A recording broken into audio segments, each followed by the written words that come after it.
1987 ലാലേട്ടനും മമ്മൂക്കയും നിരവധി സിനിമകളുടെ ഭാഗമായിരുന്നു. അവയുടെ ബോക്സ് ഓഫീസ് പ്രകടനം നമുക്കൊന്ന് വിലയിരുത്താം. 1987 ലാലേട്ടന് 13 സിനിമകളാണ് ഉണ്ടായിരുന്നത്. അദ്ദേഹം സൂപ്പർ സ്റ്റാർ ആയത് 1986 രാജാവിൻ്റെ മകനിലൂടെയാണ്. 87 അദ്ദേഹത്തിൻ്റെ ബോക്സ് ഓഫീസ് പെർഫോമൻസ് എങ്ങനെയായിരുന്നു എന്ന് നമുക്ക് നോക്കാം. ഒരു വർഷം 13 സിനിമകളെന്ന് പറയുമ്പോൾ ഒരു മാസം ചുരുങ്ങിയത് ഒരു സിനിമയെങ്കിലും ലാലേട്ടൻ്റെതായി തിയേറ്ററിൽ എത്തി എന്ന് മനസ്സിലാക്കുമല്ലോ. 87 അദ്ദേഹത്തെ സംബന്ധിച്ച് നല്ല ഒരുപാട് സിനിമകളുടെ ഭാഗമാവാൻ കഴിഞ്ഞിട്ടുണ്ട്. മലയാളികൾക്ക് ഏറെ പ്രിയപ്പെട്ട ഒരുപാട് മോഹൻലാൽ സിനിമകൾ പുറത്തിറങ്ങിയ വർഷമായിരുന്നു 87. ലാലേട്ടന്റെ വിജയചിത്രങ്ങൾ മാത്രമാണ് നമ്മളിവിടെ പറയുന്നത്. ആ വർഷം ഇറങ്ങിയതിൽ പരാജയപ്പെട്ടു പോയ സിനിമകളെ കുറിച്ച് നമ്മളിവിടെ സംസാരിക്കുന്നില്ല. 87 ലാലേട്ടന്റെ ആദ്യത്തെ വിജയചിത്രം ജനുവരി ഒരു ഓർമ്മയാണ്. ജോഷി സംവിധാനം ചെയ്ത ഈ സിനിമ തിയേറ്ററിൽ ബ്ലോക്ക് ബസ്റ്റർ ആയിരുന്നു.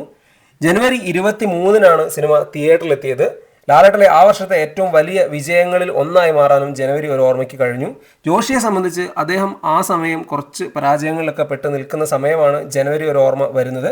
ജോഷി മോഹൻലാൽ കൂട്ടുകെട്ടിലെ വലിയ വിജയചിത്രമായി ജനുവരി ഒരു ഓർമ്മ മാറി. മോഹൻലാലിനോടൊപ്പം കാർത്തിക, ലാലു ലക്സ്, സോമൻ തുടങ്ങിയവരൊക്കെ പ്രധാന കഥാപാത്രങ്ങളായി ഉണ്ടായിരുന്നു. 87 ലാലേട്ടന്റെ രണ്ടാമത്തെ വിജയചിത്രം MT വാസുദേവ് നായർ ഹരിഹരൻ ടീമിന്റെ അമൃതം ഗമയ. മോഹൻലാലിന്റെ ഗംഭീര പ്രകടനമുള്ള സിനിമയ്ക്ക് തിയേറ്ററിൽ മികച്ച പ്രതികരണമാണ് ലഭിച്ചത്. ചിത്രം സൂപ്പർ ഹിറ്റായി മാറി. മോഹൻലാലിന്റെ 87 രണ്ടാമത്തെ വിജയചിത്രമായ അമൃതം ഗമയിലെ പ്രകടനം ഇന്നും മോഹൻലാൽ ആരാധകർക്കും മലയാള സിനിമാ പ്രേമികൾക്കൊക്കെ വളരെ പ്രിയപ്പെട്ടതാണ്. ലാലേട്ടൻ ഈ സിനിമ ചെയ്യുന്ന സമയത്ത് അദ്ദേഹത്തിന് വെറും 26 വയസ്സാണുള്ളത്. പക്ഷേ ഇതിലെ കഥാപാത്രം മോഹൻലാലിൻ്റെ പക്വതയ്ക്കൊക്കെ അപ്പുറത്തുള്ള ഒരു ക്യാരക്ടറായിരുന്നു. അത് ഗംഭീരമായി ലാലേട്ടൻ ചെയ്യും. ലാലേട്ടൻ്റെ 87 മൂന്നാമത്തെ വിജയം മൾട്ടി സ്റ്റാർ ചിത്രമായ അടിമകൾ ഉടമകൾ. ഏപ്രിൽ 10 തിയേറ്ററിലെത്തിയ ഈ മോഹൻലാൽ മമ്മൂട്ടി ചിത്രം ഒരുക്കിയത് IV ശശി, T ദാമോദരൻ ടീമായിരുന്നു.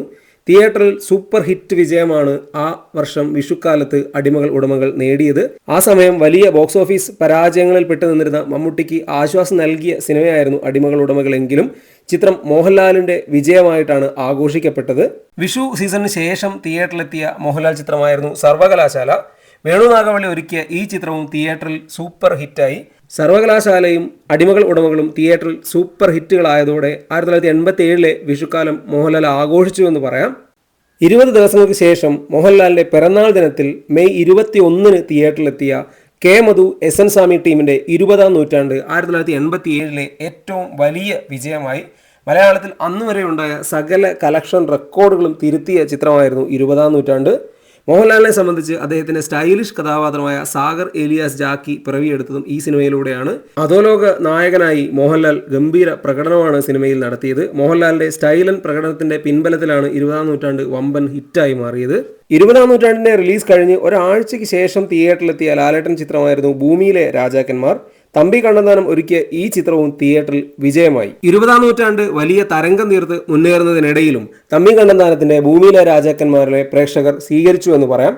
മോഹൻലാലിന്റെ ആ വർഷത്തെ മറ്റൊരു വിജയ ചിത്രമായി ഭൂമിയിലെ രാജാക്കന്മാർ മാറി.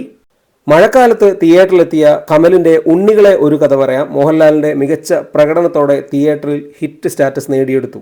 മോഹൻലാലിനെ സംബന്ധിച്ച് 1987 ആദ്യ പകുതി അദ്ദേഹത്തിന്റെ കരിയറിലെ തന്നെ ഏറ്റവും മികച്ച കാലഘട്ടമായിരുന്നു. തൊട്ടതെല്ലാം പൊന്നാക്കിയ മോഹൻലാൽ ഉണ്ണികളെ ഒരു കഥ പറയാം സിനിമയുടെ വിജയത്തോടെ അത് തുടരുന്ന കാഴ്ചയാണ് കണ്ടത്. ജൂലൈ 3 തിയേറ്ററിലെത്തിയ ഉണ്ണികളെ ഒരു കഥ പറയാം കമലിന്റെ മികച്ച ഒരു സിനിമയാണ്. കുടുംബ പ്രേക്ഷകരുടെ പിന്തുണയിലാണ് കമലിന്റെ ഈ ചിത്രം വിജയത്തിലേക്ക് എത്തിയത്. മോഹൻലാലിന്റെ നല്ല പ്രകടനവും നല്ല പാട്ടുകളും സിനിമയുടെ വിജയത്തിന് സഹായിച്ചു. ഭൂമിയിലെ രാജാക്കന്മാരിന് ശേഷം തിയേറ്ററിലെത്തിയ തമ്പി കണ്ണന്താനം ലാലേട്ടൻ ചിത്രമായിരുന്നു വഴിയോര കാഴ്ചകൾ.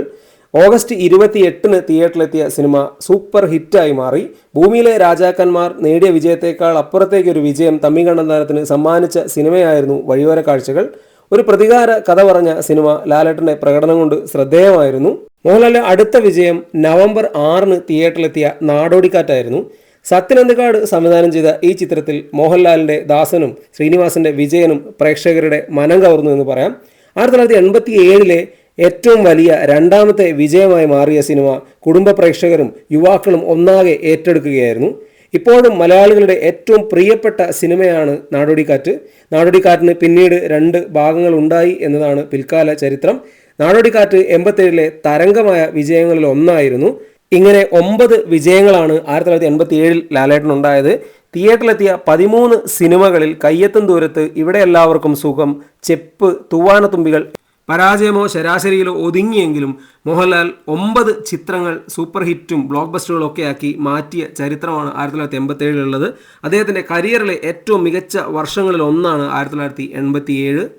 മമ്മൂക്കയുടെ 87 സിനിമകൾ നോക്കിയാൽ അദ്ദേഹത്തിന് ആകെ 15 സിനിമകളാണ് ഉണ്ടായിരുന്നത്. അക്കാലത്ത് മമ്മൂക്ക സെറ്റുകളിൽ നിന്ന് സെറ്റുകളിലേക്ക് പറന്ന് നടന്ന് അഭിനയിക്കുന്ന ഒരു കാലഘട്ടമായിരുന്നു. മമ്മൂക്കയെ സംബന്ധിച്ച് 86ൻ്റെ പരാജയകാലം 87ൻ്റെ ആദ്യത്തിലും തുടർന്നു എന്ന് വേണം പറയാൻ. ഒരു പക്ഷേ മമ്മൂട്ടിയുടെ കരിയറിൽ തന്നെ വലിയ രീതിയിൽ ഭീഷണിയുണ്ടാക്കിയ ഒരു കാലം കൂടിയായിരുന്നു. തുടർ പരാജയങ്ങൾ മമ്മൂക്കയ്ക്ക് ഉണ്ടായ ഒരു സമയം കൂടിയായിരുന്നു 86, 87 കാലഘട്ടമൊക്കെ. പക്ഷേ 87 അദ്ദേഹത്തിൻ്റെ ശക്തമായ തിരിച്ചുവരവ് രണ്ടാം പകുതിയിൽ കണ്ടു എന്ന് വേണം പറയാൻ. 87 മമ്മൂക്ക നല്ല ഒരുപാട് സംവിധായകരുടെ കൂടെ സിനിമകൾ ചെയ്തിരുന്നു. Adoor Gopalakrishnan, IV Sasi, KG George, Cochin Haneefa, അതുപോലെ പത്മരാജൻ, ഇങ്ങനെയുള്ള ഒരുപാട് സംവിധായകരുടെ സിനിമകളിൽ മമ്മൂക്ക ഭാഗമായിരുന്നു. അതുകൊണ്ട് തന്നെ ഇപ്പോൾ കാണുമ്പോൾ നമ്മൾക്ക് ഒരുപാട് നല്ല ഓർമ്മകൾ സമ്മാനിക്കുന്ന, നല്ല അനുഭവമാവുന്ന ഒത്തിരി സിനിമകൾ മമ്മൂക്കയുടേതായി 1987 വന്നിരുന്നു. എന്തായാലും ഇവയുടെയൊക്കെ ബോക്സ് ഓഫീസ് പെർഫോമൻസ് എങ്ങനെയാണെന്ന് നോക്കാം. മമ്മൂക്കയ്ക്ക് 87 ഉണ്ടായ ഹിറ്റുകൾ ഏതൊക്കെയാണെന്ന് നോക്കാം. 87 മമ്മൂക്കയുടെ ആദ്യ വിജയം ഏപ്രിൽ 10 റിലീസായ അടിമകൾ ഉടമകൾ. ഇതൊരു മൾട്ടി സ്റ്റാർ ചിത്രമാണെങ്കിലും മമ്മൂക്ക ഇതിൽ നായക തുല്യമായ കഥാപാത്രമായിരുന്നു. സിനിമയുടെ വിജയം ശരിക്കും മമ്മൂക്കയ്ക്ക് അത്ര ഗുണം ചെയ്തെന്ന് പറയാൻ കഴിയില്ല. കാരണം മോഹൻലാലും തുല്യ റോളിലുണ്ടായിരുന്നു. അക്കാലത്ത് മോഹൻലാൽ നല്ല ഫോമിൽ, നല്ല പ്രേക്ഷക പ്രീതിയിൽ നിൽക്കുന്ന നായക നടനായിരുന്നു. IV Sasi, T Damodaran team trade union പശ്ചാത്തലമാക്കി പറഞ്ഞ സിനിമയായിരുന്നു അടിമകൾ ഉടമകൾ. തിയേറ്ററിൽ സൂപ്പർ ഹിറ്റ് വിജയമായിരുന്നു. 87 മമ്മൂക്കയുടെ രണ്ടാമത്തെ വിജയം ന്യൂഡൽഹി ആയിരുന്നു. ആ വർഷത്തെ മമ്മൂക്കയുടെ ഏറ്റവും വലിയ ഹിറ്റായിരുന്നു ന്യൂഡൽഹി. ജോഷി, ഡെന്നിസ് ജോസഫ് ടീമിൻ്റെ ബിഗ് ബഡ്ജറ്റ് സിനിമ മമ്മൂക്കയുടെ കരിയർ തന്നെ മാറ്റിയെന്ന് പറയാം. ഒരുപാട് പരാജയങ്ങളിൽ നിന്നിരുന്ന മമ്മൂക്കയെ ശക്തമായി തിരിച്ചുകൊണ്ടുവന്ന സിനിമയായിരുന്നു ന്യൂഡൽഹി. ജൂലൈ 24 തിയേറ്ററിലെത്തിയ ന്യൂഡൽഹി ബ്ലോക്ക് ബസ്റ്ററായി മാറി. മമ്മൂക്കയുടെ കരിയറിലെ ഏറ്റവും നിർണായകമായ വിജയമായിരുന്നു ന്യൂഡൽഹി. ലോകത്തിൽ എവിടെ വേണമെങ്കിലും പ്ലേസ് ചെയ്യാവുന്ന ഒരു കഥ മമ്മൂട്ടിയെ വെച്ച് മനോഹരമായി ജോഷി അണിയിച്ചൊരുക്കി. ഡെന്നിസ് ജോസഫിന്റെ ശക്തമായ തിരക്കഥയും തിയേറ്ററിൽ സിനിമയുടെ വിജയത്തിന് സഹായിച്ചു. 87 മമ്മൂക്കയുടെ മൂന്നാമത്തെ വിജയം സിബി മലയിലിന്റെ തനിയാവർത്തനം. മമ്മൂക്കയുടെ ഗംഭീര പ്രകടനമായിരുന്നു സിനിമയുടെ നട്ടെല്ല്.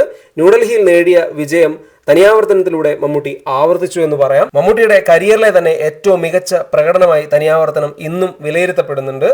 87 മമ്മൂക്കയുടെ നാലാമത്തെ വിജയ ചിത്രം ഫാസിലിന്റെ മണിവത്തൂരിലെ 1000 ശിവരാത്രികൾ. സെപ്റ്റംബർ 4 തിയേറ്ററിലെത്തിയ മണിവത്തൂരിലെ 1000 ശിവരാത്രികൾ ന്യൂഡൽഹിക്കും തനിയാവർത്തനത്തിനും ശേഷമുള്ള മമ്മൂക്കയുടെ വിജയമായി മാറി. മമ്മൂക്കയുടെ മികച്ച പ്രകടനമായിരുന്നു സിനിമയുടെ നട്ടെല്ല്. നല്ല പാട്ടുകളും ഉണ്ടായിരുന്നു. റിലീസ് ചെയ്ത 15 ചിത്രങ്ങളിൽ 4 ചിത്രങ്ങൾ മാത്രമാണ് മമ്മൂക്കയ്ക്ക് തിയേറ്റർ വിജയങ്ങൾ സമ്മാനിച്ചത്. എങ്കിലും അദ്ദേഹത്തിൻ്റെ ബോക്സ് ഓഫീസിലെ കിതപ്പിന് അറുതി വരുത്തിയ കാലം കൂടിയായിരുന്നു 87 രണ്ടാം പകുതി.